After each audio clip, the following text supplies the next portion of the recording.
Doctor Babasaheb Ambedkar जयंती सांगता मिरवणुकीच्या पार्श्वभूमीवर सोलापूर शहर पोलिसांनी मोठी कारवाई करत परवानगीशिवाय डॉल्बीवर मोठ्या आवाजात गाणी वाजवणाऱ्या मंडळाविरुद्ध गुन्हा दाखल केला।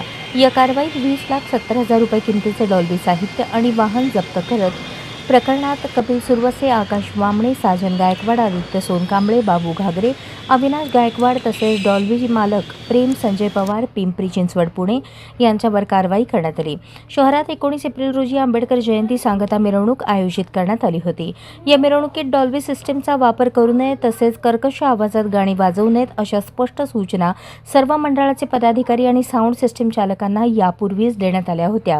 पोलीस आयुक्तांनी 15 एप्रिल रोजी याबाबत मनाई आदेशही जारी केले होते। तरी देखील 19 एप्रिल रोजी मध्यरात्री 12:30च्या सुमारास छत्रपती शिवाजी महाराज चौक ते पार्क चौक दरम्यान वाहनांची रांग लावण्यात आलेल्या ठिकाणी सरस्वती चौकातील आम्रपाली बहुउद्देशीय सामाजिक संस्था या मंडळाकडून परवानगी नसताना मोठ्या आवाजात हिंदी मराठी गाणी वाजवण्यात आली।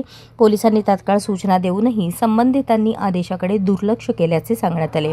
यानंतर फौजदार चावडी पोलीस ठाण्यात संबंधित मंडळाचे अध्यक्ष पदाधिकाऱ्यांसह डॉल्बी मालकाविरुद्ध गुन्हा दाखल करण्यात आला।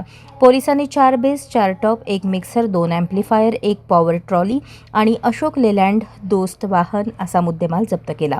ही कारवाई पोलीस आयुक्त राजकुमार, पोलीस उपायुक्त विजय कबाडे, सहाय्यक पोलीस आयुक्त प्रताप पोमण यांच्या मार्गदर्शनाखाली फौजदार चावडी पोलीस ठाण्याच्या गुन्हे प्रकटीकरण पथकाने केली। पुढील तपास सुरू आहे।